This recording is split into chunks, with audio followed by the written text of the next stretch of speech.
Hi there, I'm Savannah Mexto with Mannor Law Group, and I'm excited to welcome you to another webinar Wednesday with esteemed elder law and estate planning attorney, Robert Mannor. On today's webinar, Bob will dive deep into the world of beneficiary designations, and more importantly, why you should avoid them. Now, before I pass the torch to Bob, I'd like to cover a few housekeeping details. First, a quick disclaimer, and Bob will cover more on this later. Now, today's webinar will be informative, educational. You will definitely learn something, but it's not for specific legal advice. If there is something that you're looking for specific to you, I encourage you to contact us after the webinar. Secondly, note that today's webinar is recorded. If for some reason you have to get up and walk away, or you get distracted, or if you're thinking, wow, I really wish I could send this information to someone else, don't worry. Tomorrow I'll be sending you the replay of today's webinar. If you have questions at all during today's webinar, I encourage you to put those questions in the chat box. We will save time at the end of today's webinar to review questions. If for some reason we don't get to your question, we will contact you after the webinar. Now, why should you listen to what the folks at Mannor Law Group have to say? You should note that we're a nationally recognized and respected elder law and estate planning firm. All three of our attorneys are accredited by the Veterans Administration to assist veterans with claims and appeals. Attorney Bob Mannor is nationally board certified as an elder law attorney by the National Elder Law Foundation. He's one of only 19 attorneys in Michigan to achieve this designation. He's currently on the executive board of the State Bar of Michigan Elder Law and Disability Rights Section and past president of the National Academy of Elder Law Attorneys, Michigan chapter. Lastly, Mannor Law Group has been honored by readers of our local paper as the best or favorite law firm for the last 8 years in a row. Now, without further ado, I'd like to welcome attorney Bob Mannor. Thank you, Savannah. So we're going to get right started on this, and so these are the this is the agenda for today, and we're going to talk about why you sometimes shouldn't use a beneficiary designation. And so we talk about beneficiary designations. Sometimes they're called different things. So sometimes they're payable on death, they're transfer on death. Beneficiary, sometimes banks even use the term in trust for, which is confusing because that sounds like, you know, you're working with the trust, but some banks use that in trust for just like a beneficiary designation.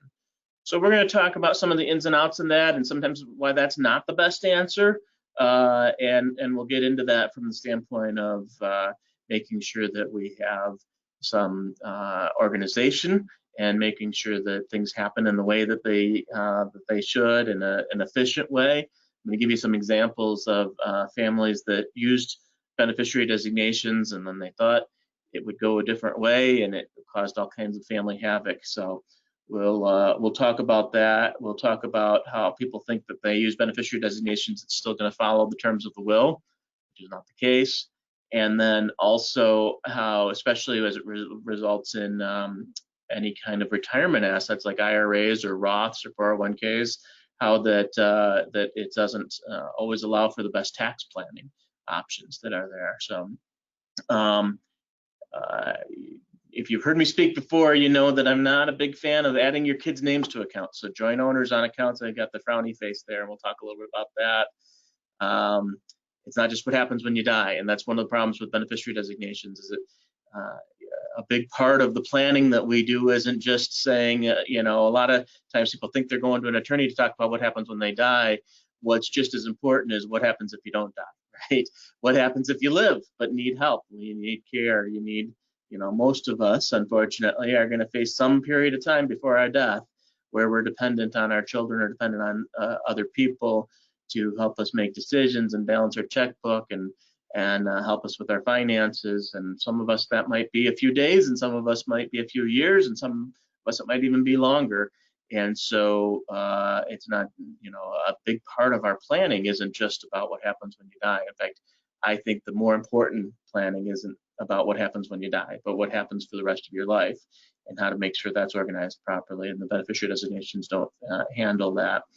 I had a special request from our estate administration attorney in our office, Melissa Dixon, to specifically address ladybird deeds and quitclaim deeds, because she's had to deal with this. So she does most of our estate administration, meaning what happens after death. We used to call it after death administration, but that sounds a little gruesome, so we call it estate administration now. But she's had so many cases recently where somebody had a ladybird deed or a quitclaim deed, and it causes all kinds of havoc. So she made a special request that I throw this in there on the why sometimes you shouldn't use beneficiary designations, which is kind of like a ladybird deed sometimes. And then, we're going to talk about, because people will often say, we had this in here yesterday, folks were saying, well, that's not the way it happened with my mom. Well, we're going to talk about, just because that's the way it used to work doesn't mean that's the way it works now, and why there's some reasons why that is. And then what's the alternative? How do we actually make sure we have a thorough, good plan, not just ad hoc beneficiary designations? So that's the agenda. We're going to go through each of those things. As Savannah said, we got to have a disclaimer on here. We're a law office. Of course, we're going to have a disclaimer, but the main thing is this. I try to get information. One of the big things I like to do is try to educate and get information out there, and sometimes try to take complicated things and make them understandable. But the one thing you have to understand is everybody really should have advice that's specific to them. You don't want to take general advice and then apply it as if it's gospel if it's not specific to your situation. So for your specific needs, we should talk one-on-one and make sure, because there are obviously certain circumstances where beneficiary designation is the best option.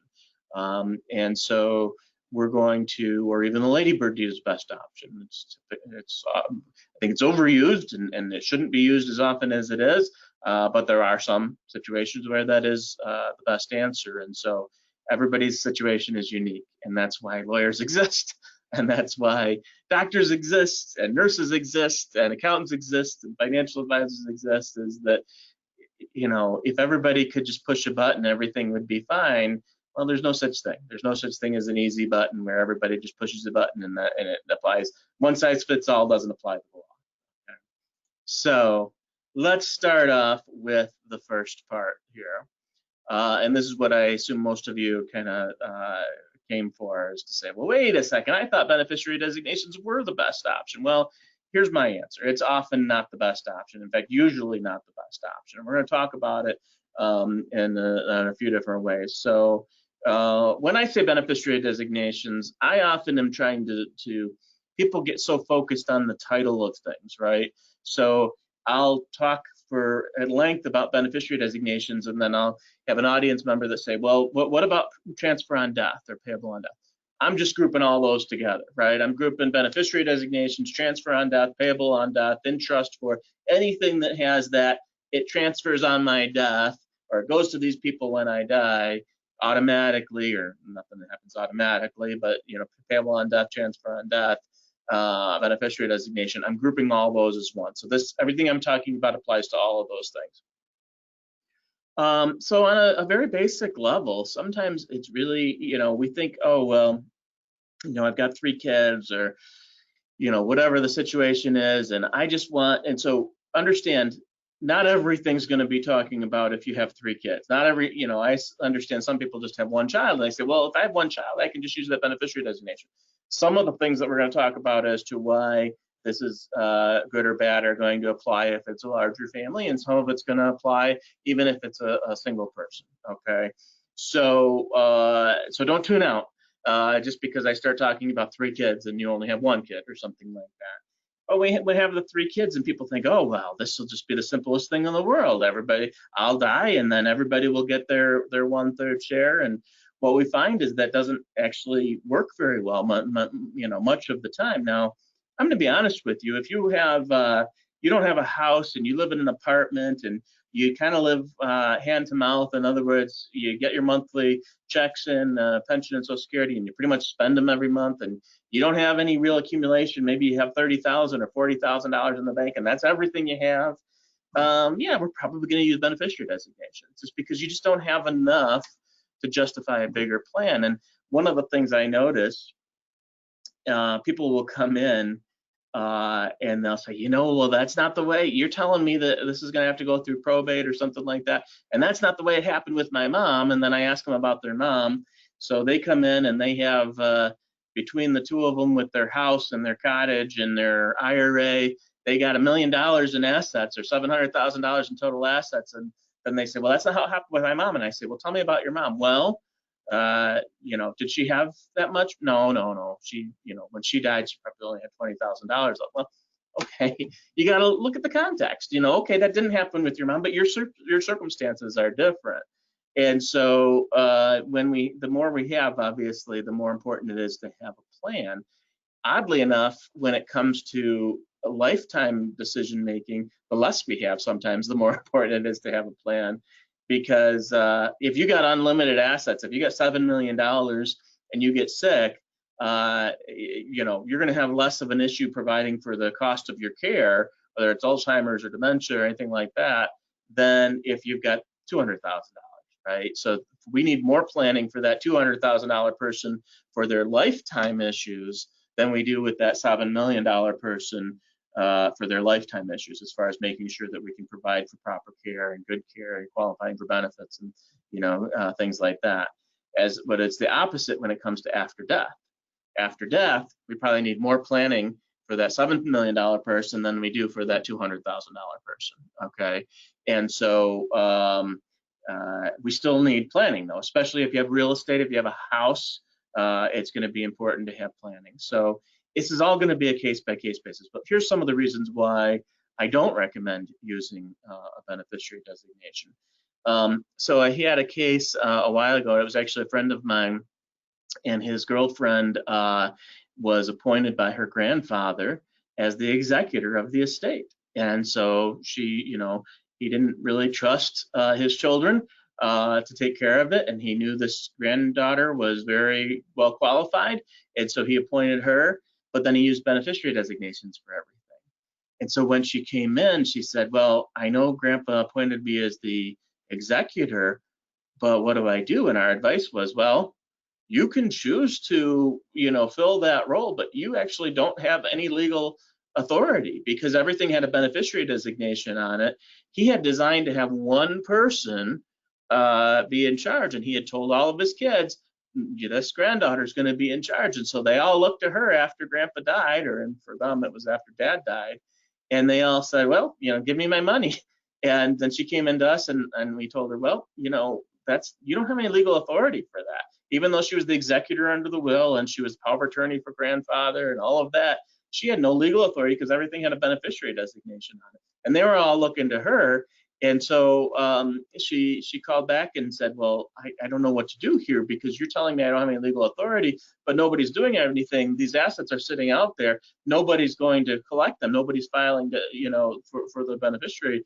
And they're all looking to me and yelling at me.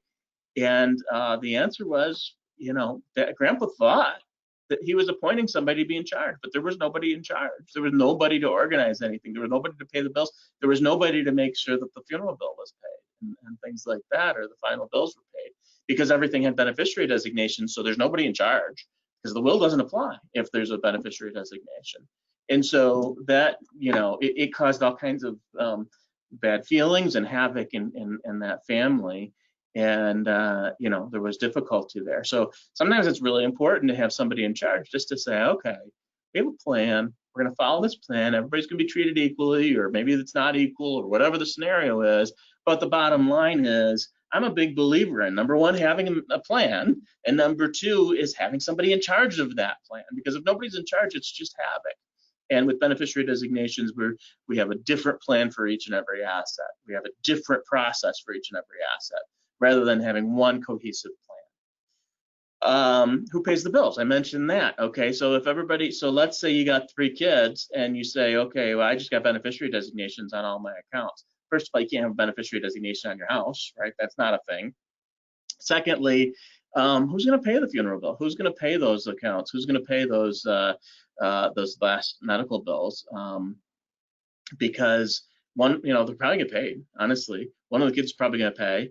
But it's just going to create all kinds of family havoc and family arguments and maybe disputes for the rest of their life because one of the 3 chooses not to participate in paying for the funeral bill or paying for the final taxes or paying for the final medical expenses or anything else that's out there. It's just if we don't have central management, then sometimes it causes all kinds of family disagreements and arguments. A lot of people just assume, and this is very, very common, they'll say, well, yes, I have my daughter as my executor, and so I've listed her as beneficiary on everything. Nope, that's not the way it works. And so people just assume, well, I signed this will. This says it's my last will and testament. I've signed this will. It says everything's going to be divided between my 3 kids. And so I've listed my daughter as my executor. And so my daughter will, my daughter is the beneficiary. So my daughter will then divide up the assets after I die. Well, several problems.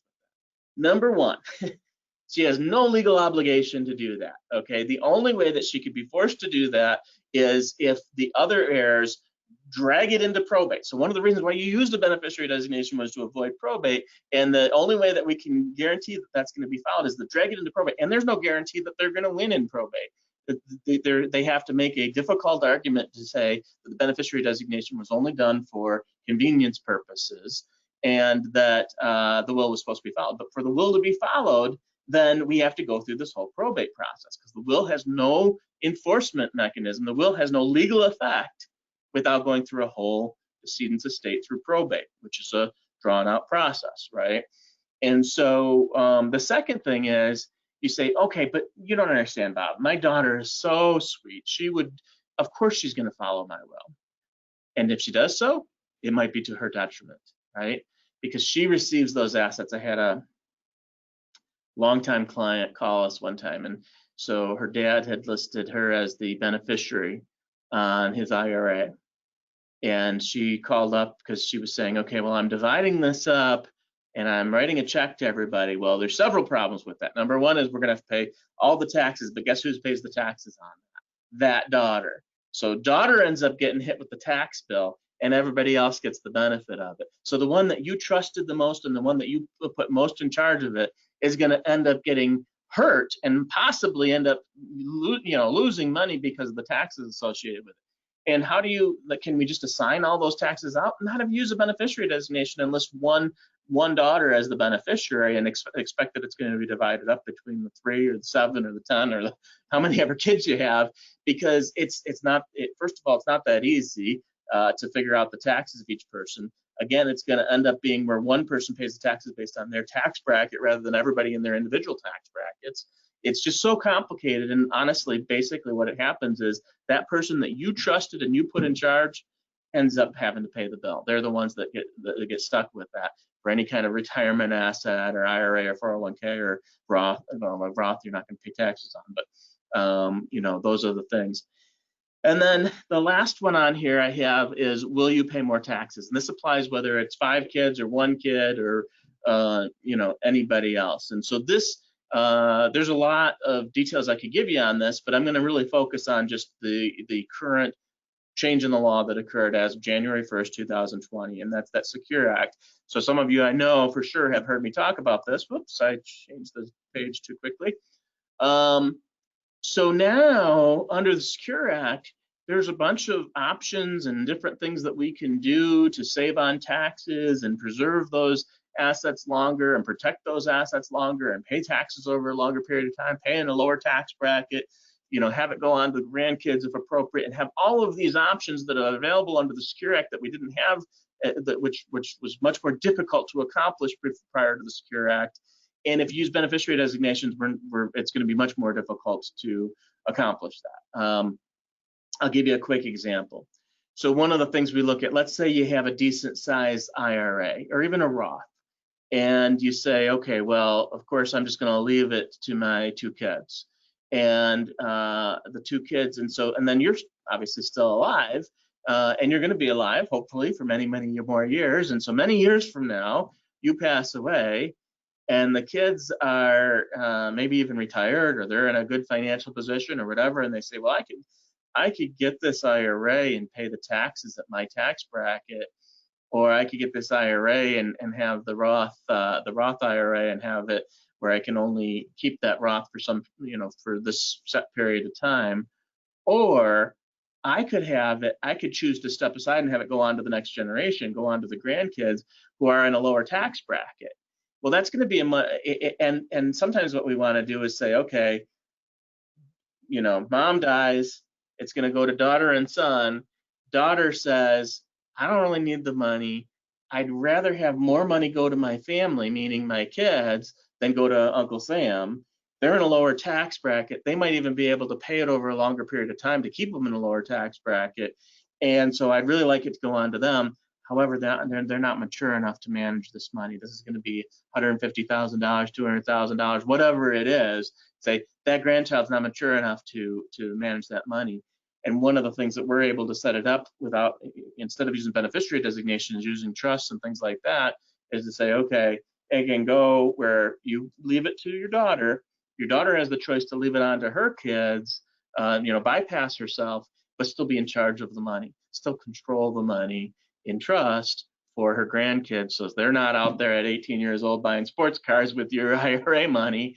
And so they're, it's controlled properly, it's managed properly, but it is actually taxed to the grandkids, which could be a huge tax savings when you think about it, especially with a Roth and that let it grow longer potentially. So there's a whole bunch of options there that you can't use with beneficiary designations. We've got to use a more detailed master plan. The theme here, if you haven't gotten it yet. So let's just kind of cut to the chase. What's the big picture? And the big picture, the theme here is, if you have organized plan that has many options available within the plan, it's going to require more than a beneficiary designation. A beneficiary designation is not a plan. It's hodgepodge. It's okay, if this person happens to be alive, then, and this account exists, and then they're going to be able to apply for that beneficiary designation and possibly get it. But the bottom line is that it seems simple, but sometimes simple means that it's going to not give the best results, right? Okay, and so the idea is having a real plan. Having, a lot of us are planners. A lot of us are people that would say, okay, I decided to go to college because I wanted to be able to get a better job. I decided to get organized before I have kids. I decided to make sure I had my finances in order before I decided to retire, right? A lot of people, that's a big planning part where people say, I'm at this certain age and I'm eligible for retirement, but maybe I'll wait another 3 years or 5 years or 10 years, and I got all my ducks in a row before I retire, right? A lot of people, spend time on that. Well, this is one of those things too. You can say, okay, well, I'm eligible for retirement. Let's take retirement. Well, that's not necessarily the wisest choice, right? And that's the same thing with this. You can go with the easiest option. Oh, I can just click a box and have it be, I have a beneficiary designation, or actually we can have a plan that's going to preserve all of the options, including how we're going to get taxed on it, making sure we have organization, making sure we have somebody in charge, making sure that it's going to go as smoothly as possible, making sure it stays out of probate. One of the things that I didn't put on here that's an important part is, and this is a big word, but most accounts don't allow for tertiary beneficiary designations. Sometimes I like using big words just because, I'm a lawyer and we're supposed to do that kind of stuff. But no, I actually think it's a kind of a funny word, tertiary beneficiary designation. So a lot of accounts, you're allowed to have a beneficiary, right? And allowed to have a contingent beneficiary, but that's it. You can't have a third beneficiary. So what happens if something happens to the first two? And you'd be surprised how often that happens, especially for a married couple, right? So if you're married, and who's your primary beneficiary? Your spouse. And then who's your contingent beneficiaries? Your kids.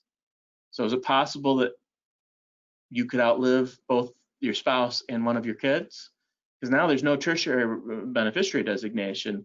Now we're probably going to end up in probate, or it's not going to go the way that we want it, or things like that. So, and so the idea, obviously, if you haven't figured it out, one of the things that I'm a big fan of, and I don't think everybody needs it, but I think is a good option for most people, is going to be setting up a trust. And the idea of the trust is it's going to be able to solve all these problems. In other words, a trust can be detailed. It can talk about, well, what happens if that person's gone, and what happens if that person's gone, and who's going to be in charge then, and basically deal with every possible contingency. Where a beneficiary designation can't do that. Okay.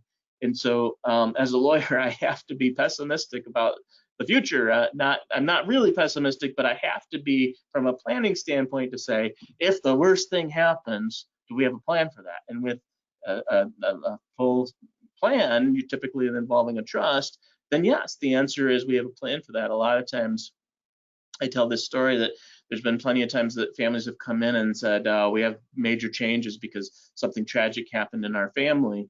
And we look at their documents and we say, oh, we already contemplated that. So that, you know, they say, how could you have contemplated that our granddaughter would have gotten in this car accident? Well, we contemplate everything, and at least that's the idea, that's the plan. Now, of course, we might tweak that plan when something bad actually does happen or something good happens, like a birth of a grandchild or something like that. But usually what we're trying to do is have a plan that's going to be more than just, if I die, hopefully this person's alive and they'll get it. You know, that's what a beneficiary designation basically does. Okay. So what about this frowny face here? Joint owners. So there's a difference, a big difference between beneficiary designations or payable on death and joint owners. Now, between husband and wife, that's pretty common to have joint owners, right? We have joint owners between husband and wife. But what about if it was between parents and kids? So an extremely common thing, and this has happened for generations, is as the parents get older, they put their kids' names on their accounts, they put their kids' names on the deed. Don't do that. They put their kids' names on other things, and I put a frowny face on there because I just don't want anybody to think that that's a good idea. It creates all kinds of problems. It creates problems for if you, God forbid, you ever had to go to a nursing home. People think that's going to be a good thing. No, it actually is a bad thing. It's going to hurt you in the event that somebody goes to a nursing home.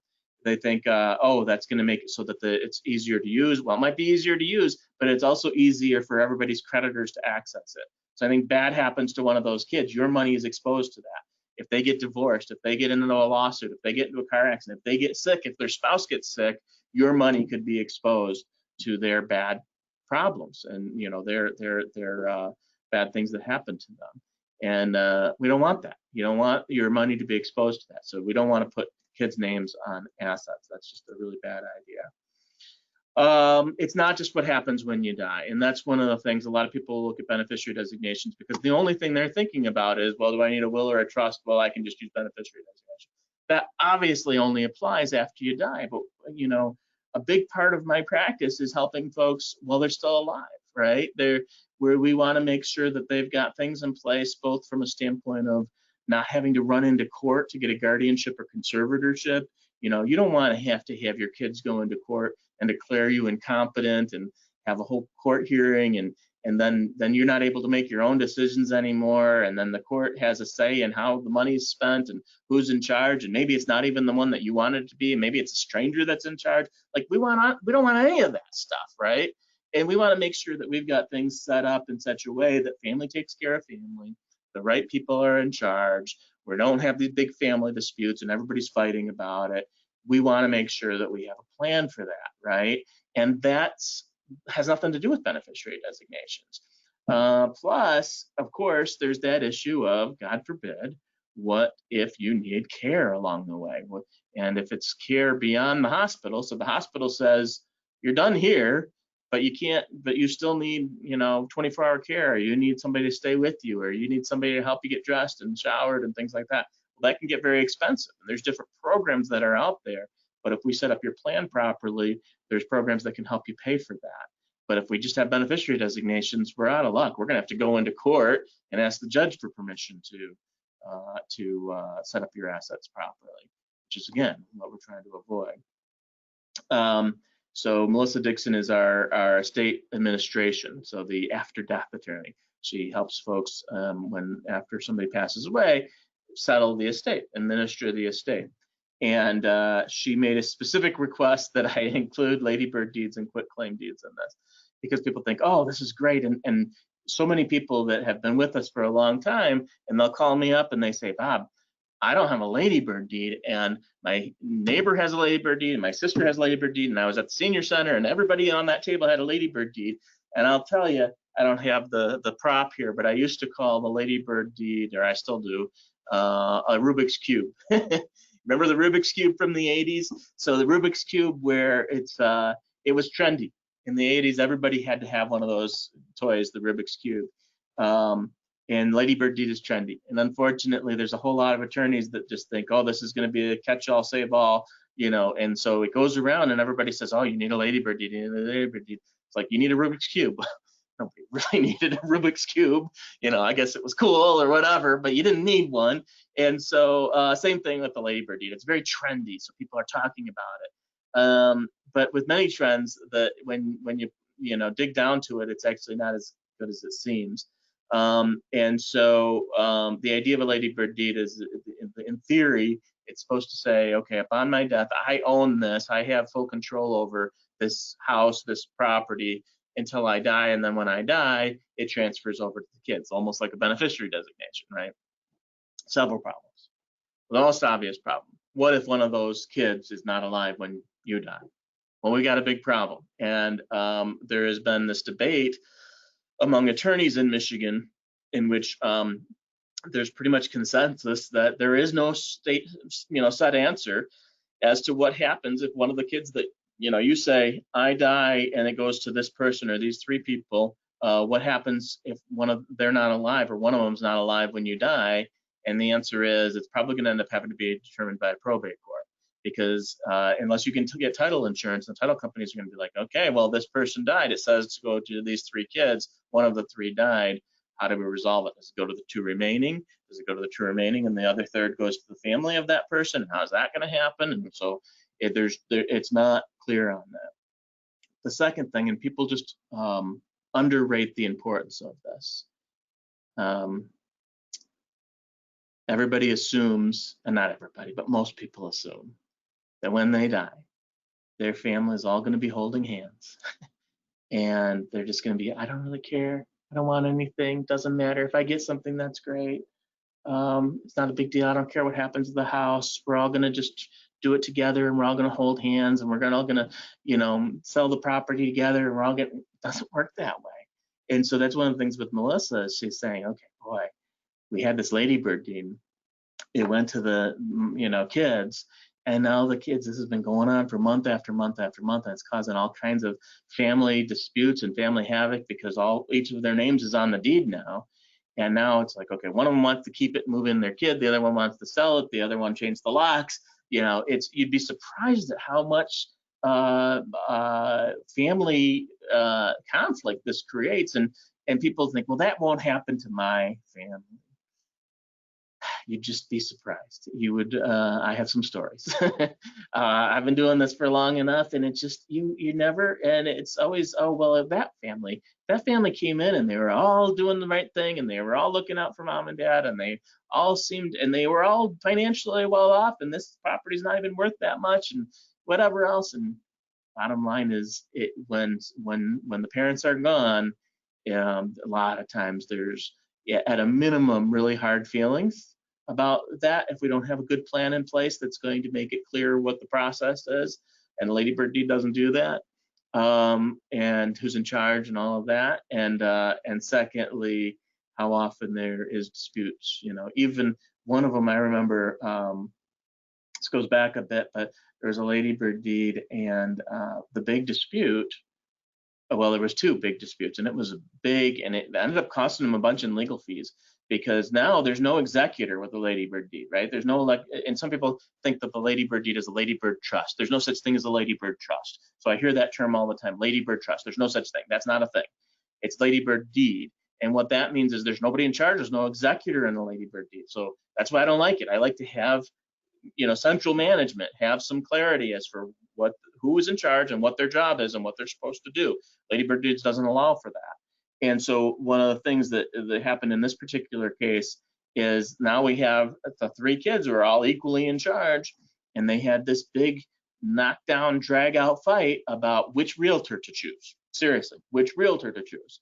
And they ended up, because nobody's in charge and there's no executor, each one of them was calling the lawyer, my office, and so we had to bill them every time one of them would call. And I kept saying, you know what, let's just have one family meeting. And then we'd have the family meeting, and then I'd get calls from each of them after that. And there was, 100 calls afterwards from each of them. And the legal bill just skyrocketed because they couldn't agree on what realtor. Finally, they compromised, they agreed on a realtor, and then they couldn't agree on which offer to accept. And one offer was going to be a land contract. It was going to be a little bit more. The other offer was going to be a complete sale, but it was a little bit less. And this one, they didn't like the look of the person that was wanting to buy it. It was just crazy. And now, and it just went on forever. And that's what happens when we don't have a plan. And a ladybird doesn't create a plan. It just says it's gone. It's in the kids' names now. And so I get it. You may say, but that's not my adorable children. Well, think about them when they were teenagers. My kids are starting to get into that teenage range, and so I hope when I'm old and they're older, that they're all going to be really close. But imagine when they were teenagers and they were squabbling. That's what pretty much happens after you die in most cases. So it's just something to think about. When it comes to quitclaim deeds, that creates all kinds of problems. Quitclaim deeds are going to create some Medicaid issues because there's a gifting issue. There's often tax issues associated with quitclaim deeds. So you solve one problem, meaning you potentially avoid probate, but you get all these other problems, like potentially a loss of your personal residence exemption, an uncapping of the property potentially, maybe even an increase in capital gains taxes, because if it was considered a gift during lifetime, you don't get a step up in basis for capital gains taxes. There's all these issues as to why quitclaim deeds actually create more problems than they exist. Now, I'll tell you, it was a pretty common technique for previous generations. When my grandmother passed away, an attorney went up to the hospital on her deathbed and she signed a quitclaim deed. And there was some issues with it, but there was no tax issues. Now there is. Now there's going to be some tax issues associated with it. So quitclaim deed, if between the two, ladybird deed's probably going to be better, but it has its own set of problems. Okay. Bottom line, and I've given you some examples of this, but things have changed. What worked for others might not work for you. I mentioned the example earlier that people will often come in and they've done quite well for themselves. They've got a paid off house and they've got some money saved up and they've got some life insurance. Maybe they got a CD or an IRA. And then they tell me, well, this was all really simple when my mom died. And then I say, well, tell me about your mom. Well, yeah, she sold the house before she died, or she had added kids' names to the house, which is something you shouldn't do. But just like my grandmother had done, that there was really no assets. They she had very little by the time she died, and they say, well, that went really smoothly. Well, that's it's apples and oranges. It's not even apples and oranges. It's potatoes and green beans. I don't know. It's not the same thing, right? And so what worked for you might not work. What for others might not work for you. The rules have changed. One of the reasons why it might not work the way that it had in the past. They might have been lucky. So one of the things that happens lots of times when it comes to nursing home or things like that, people will say, oh, well, my mother, when she went through, she just gave everything away and then applied for Medicaid and got approved. And well, first of all, that's a felony right now. If you do that and lie about it and don't tell them that you gave money away, it's a felony. Number two is they're going to catch you now where they probably couldn't have caught you as well in the past. But they just might have been lucky that they didn't get caught and nobody got sent to jail for it. But the idea is we got to do it the right way. We don't want to just be lucky and count on, well, it turned out that it worked out okay. And then the next one is maybe it wasn't as smooth as you thought it was. Maybe 2020 hindsight, you say, oh, that wasn't so bad. Maybe it could have been a lot smoother. Maybe you weren't the one in charge of it. Maybe you were, and it just wasn't, and you just did it because you got to do it, but it really could have been an easier process. And then, of course, your details are different than Aunt Susie's or whoever it was that you're referencing. So here is what's the alternative. And again, it doesn't matter. We can talk about a will versus a trust and things like that. My main point on it is to have a comprehensive plan. So many people just think that, oh, if I just use beneficiary designations on everything, then I should be all set. One of the things that really makes me unhappy is people will pay me good money to set up a good plan that covers everything. We try to make sure no stone is unturned. We went through every single asset they have and make sure that we have a plan for every asset and everything's going to work out properly. and then they go and don't follow our instructions, and they go and add kids' names to their accounts. They decided to use beneficiary designations when we told them they should retitle the account into the trust, or whatever the scenario is. And so, often it's because they went and they went to the family reunion, and their sister said, well, what, you don't have a ladybird deed? Or what, you don't have your daughter's name on the account? That you have to have your daughter's name on the account. Okay, listen, you've done your job. If we've done a comprehensive plan for you, you've done your job. We have that plan. Now you got to follow the homework. You got to follow through on it and make sure that beneficiary designations are right and that every account is titled properly and things like that. But once that part is done, we don't need to say, if you've got a bank account and you've got a trust, well, why isn't the account in the trust? Why don't we have it in the trust instead of using beneficiary designations? Why don't we have it in the trust instead of adding your daughter's name to the account? You say, well, wait a second, I may want my daughter to help me with my bills and help me pay my bills and balance my checkbook and things like that. Great, that means it's time to have her as a co-trustee on the trust, okay? That's going to be a much smoother process, a much more thorough process, a much more efficient process than having her name on it, where now you're exposed to any financial issues that come up for her, or marital issues that come up for her, or healthcare issues that come up for her that could end up costing you money. So if we already have the plan, let's use the plan. So many people come in and they've got a trust, they've got a plan. Now maybe we need to update that plan, right? Maybe you got the trust done 20 years ago or 15 years ago or last year, and it's not thorough enough or it's not comprehensive enough. But once we have a comprehensive plan, let's use that plan. Let's not say, okay, I have the plan, but I'm gonna I'm just gonna have this account separately, or I'm gonna do this differently, or I'm gonna use beneficiaries on this, when that's not how we suggested it. Now we use beneficiaries, but usually what we're gonna do now, especially under the Secure Act, is we're gonna have everything where the trust is listed as the beneficiary. So one of two things. This is actually simplified this homework process. The homework process is making sure everything is gonna follow the terms of the trust. Okay, so once we have the trust in place, following the terms of the trust, and you see the wagon there. I often say it's like putting stuff in the wagon, and the trust is your wagon. It's not physically a wagon, obviously, but making sure everything's going to follow the terms of the trust. And there's two ways to do that. One is we retitle the account to your name as trustee of the trust. And the second way is to use beneficiary designations. But what's simplified with the Secure Act that we weren't able to do prior to January 1st, 2020, now we might have to update your trust to comply with the Secure Act, and I know some of you are waiting on us to call you to make sure that happens, and we've got it all set up. We're going to get everybody in and update their documents for the Secure Act to deal with the retirement accounts. But now the homework is going to be either we're going to retitle accounts to your name as trustee of the trust, or we're going to use the trust as a beneficiary, and that's it. We don't have to have complicated anything else. Those are the two options. So your homework just got a lot easier under the Secure Act if we have a trust. And so that's going to make life a lot easier for folks, because your workers, used to be that there was these complicated beneficiary designations, and each one had to be separate, and it got complicated. And sometimes we would have it go to the spouse, and then it would go to the kids, or it would go. There was all these complicated things as it related to things prior to 2020.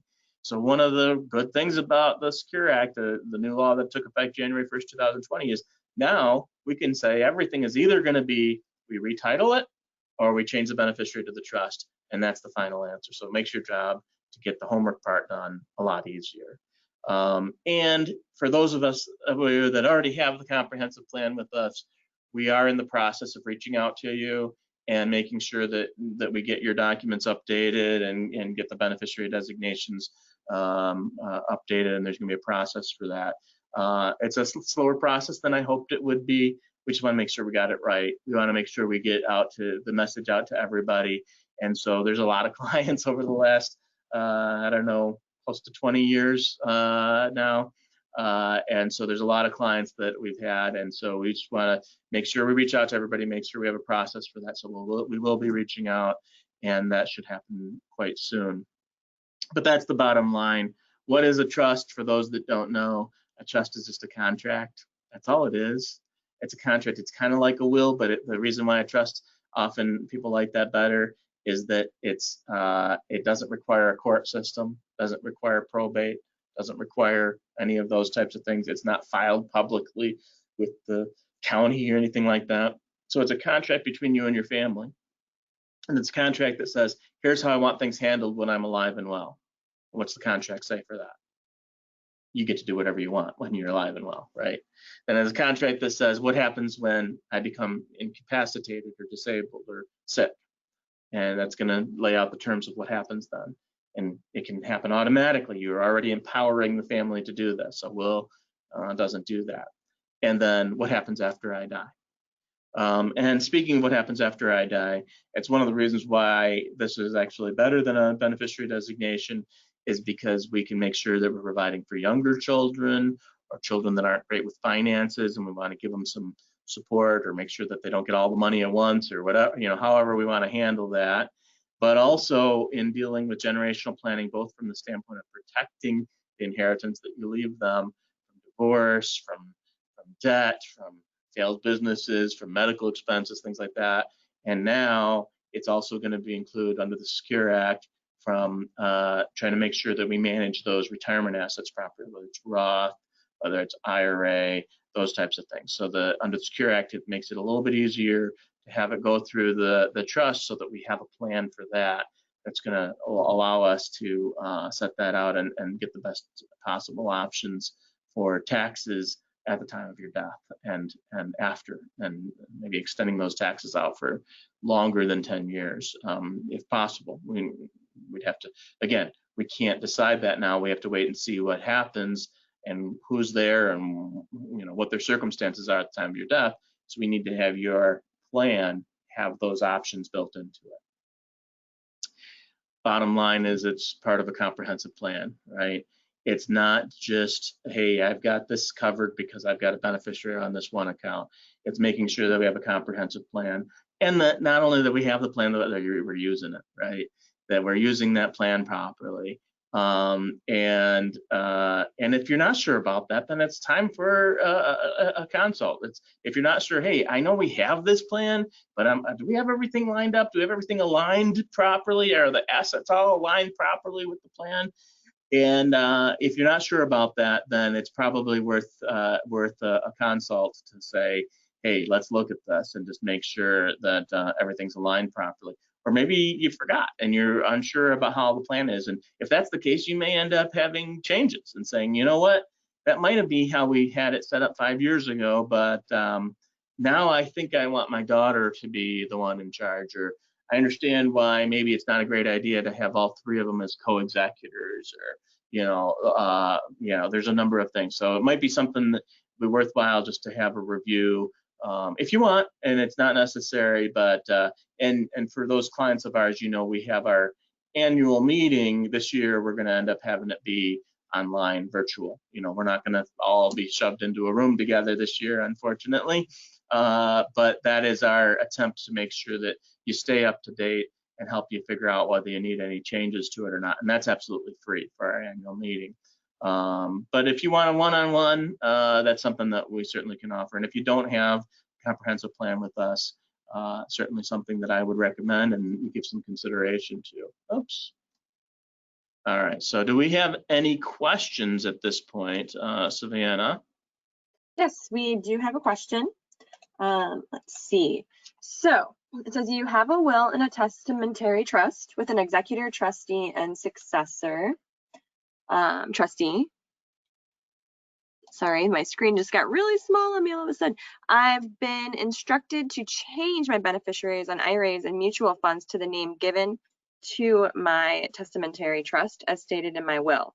Will this be a problem? It can be, yes. So the issue with the testamentary trust is it doesn't exist yet. So the type of trust that we were referring to is going to be a living trust. And so people focus on that living trust thing. And all that means is that it was created now while you're alive, and you've set out all the terms while you're alive. Whereas a trust created by a will is a testamentary trust, meaning the trust doesn't exist until after probate court creates it. Because a will basically means that trust will never exist until a court authorizes it. So that's where two things. Number one, now we've got probate, and ideally, my perspective is ideally we don't want that. And secondly, we've had a lot of times where the financial companies, when we say, hey, we want this to go to the testamentary trust, the financial companies say, nah, that doesn't exist yet. We can't do that until that trust exists, and it doesn't exist until the probate court creates it, because a testamentary trust there's no entity, it doesn't exist. And so only after you die, but even after you die, it doesn't exist. And so I think they have a valid point when they say, no, we can't list that as the beneficiary in your IRA. Now, there's additional problems with regard to the IRA, is because, okay, well, what does that mean, and how is that going to be administered? And I'd have to look at your document. So it's technically possible that your testamentary trust could have the provisions in it necessary to make sure that we're not going to end up having to pay all the taxes on that IRA right away.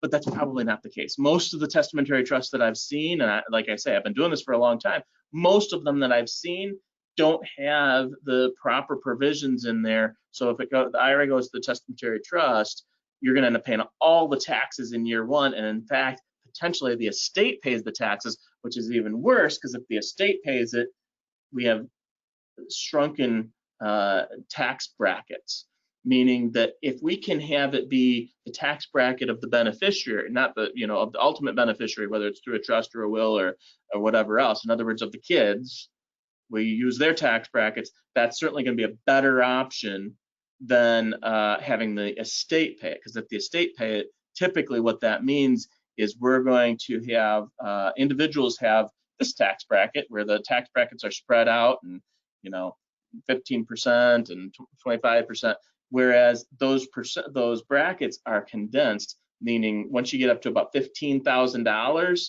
you're in the highest tax bracket for an estate or something like that. So what often happens in that situation is we end up paying a much larger tax than we otherwise would have had we had it better organized. Any other questions? That's a really astute question that you ask, and that's really something that we should maybe talk one-on-one on, because there's a bunch of moving parts there. And so that would be worth reaching out to us and having that conversation. But my suspicion is once we look at the documents, it's not going to be ideal, that we're going to probably recommend some changes. Anything else, Savannah? Thanks, Bob. I actually do not see any other questions. So if you do have a question, now is last call. You can go ahead and put that in the chat box. All right, so I'm going to let Savannah take over and give you some instructions about the best way to get a hold of us. And one of the things that Savannah's going to talk to you about is we've got this process where you can kind of interview us just to see whether or not we're a good fit for you or not, and we can interview you at the same time. And so she's going to tell you about that, and tell you about how to take the next steps to make sure that you've got everything prepared properly. Thanks, Bob. So everyone should have an email that came to you maybe 10 minutes ago. So I encourage you to check after the webinar wraps up. Check your email. You're going to see that there's an easy way for you to connect with our team inside that email that was sent to you. There'll be a button. You'll click that button, and it will actually take you to a calendar where you'll choose a day and time that's convenient for you, where you can have that 15-minute call with our client services director. During that call, she'll just ask you a few important questions about your concerns, just things that the attorneys would like to know before meeting with you. And then you'll also get the opportunity to ask us questions about our process, about our attorneys, about our team, and just general questions overall. So those calls typically last 15 minutes, and that's it. You'll be able to schedule your time with an attorney or another member of our team if that's appropriate at that time. So I do encourage you to check your email and go ahead and meet with us. And of course, I really would like to thank everyone for joining us today. It's always a pleasure, and we look forward to meeting with you again next week.